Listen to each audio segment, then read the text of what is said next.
Friends, welcome to my TET class. Friends, आज हम math पढ़ेंगे और मैथ में हम कोण से संबंधित प्रश्नों को देखने वाले हैं। जैसा कि आपके सामने एक चित्र वो आप देख रहे होंगे और यह प्रश्न है कि दिए हुए चित्र में x का मान ज्ञात कीजिए। चित्र क्या है पहले ये देख लीजिए। एक सरल रेखा है जिसपे 3 कोण आपको दिए गए हैं। आप देख रहे हैं 1 कोण, 2 कोण, 3 कोण और तीनों कोणों के मान भी दिए गए हैं। x + 15, 45 और x + 30। तो यहाँ पे x तो है और आपको इसी x का मान बताना और ये आपके ऑप्शन है। तो ऐसे प्रश्नों को आप कैसे सॉल्व करेंगे? देखिए, आप ये जानते हैं ना कि इस रेखा पे 180 अंश का कोण बनता है। अब इसके ऊपर यानी कि इस रेखा के ऊपर एक बिंदु पर 180 अंश का कोण बनता है।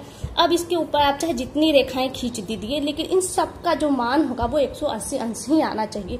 तो यहाँ पर भी आपको वही चीज करना है कि इन सबको आप योग कर देंगे तो कितना आना चाहिए? 180 अंश। हम भी यही करेंगे और ये करते वक्त x का पक्षांतर होगा, वहां से आपके x का मान निकल जाएगा। जैसे देखिए क्या है, पहले योग करेंगे क्योंकि सभी कोणों का योग क्या होना चाहिए? 180 अंश। तो हम करते हैं, पहला है हमारा x + 15 + 45 और प्लस x + 30। इसके बराबर क्या होना चाहिए? 180 अंश। क्योंकि यही नियम है, एक पड़ी रेखा पर चाहे जितने भी कोण बना दीजिए उन सभी कोणों का योग 180 अंश आना चाहिए। अगर हम इन सबों को जोड़ देते हैं तो देखिए ये x है और ये x है, इनको हम जोड़ देंगे तो ये हो जाएगा 2x प्लस, क्योंकि अब ये कैसी राशि है? ये एक चर राशि हो और ये जो हमारी ये जो राशियां हैं ये अचर राशियां हैं, तो इनमें हम इन्हें इस तरह से जोड़ नहीं सकते। तो हमने इसको 2x करके अलग कर दिया। बाकी संख्याओं को जोड़ देंगे।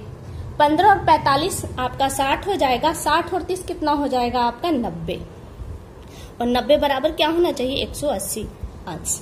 यानी कि 2x + 90 बराबर 180 अंश। अब देखिए यहाँ से हम इसे पक्षांतर कर देंगे, यानी कि 90 हमारा उधर चला जाएगा और x को हम यहीं पे रखेंगे। तो 2x बराबर 180। अब पक्षांतर की प्रक्रिया हो रही है, बराबर की उस तरफ जा रहा है तो यहाँ का जो चिन्ह है वो बदल जाएगा और यहाँ हो जाएगा माइनस और ये हो जाएगा 90। तो 2x बराबर क्या हो जाएगा?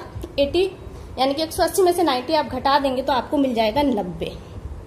और तो x बराबर क्या मिलेगा? तो x बराबर 90/2 काट देंगे तो आ जाएगा हमारा 45।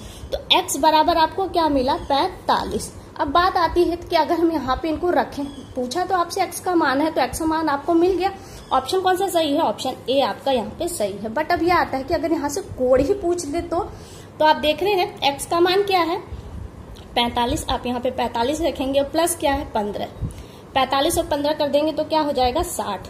और ये हमारा ये वाला कोण कितने अंश का है? 60 अंश का। इसी तरह का प्रश्न बन सकता है। अब यहाँ पे आ रहा है x + 30 है ये कोण, कितना होना चाहिए? x कितना है आपका? 45 + 30 कर देंगे तो क्या हो जाएगा? 75।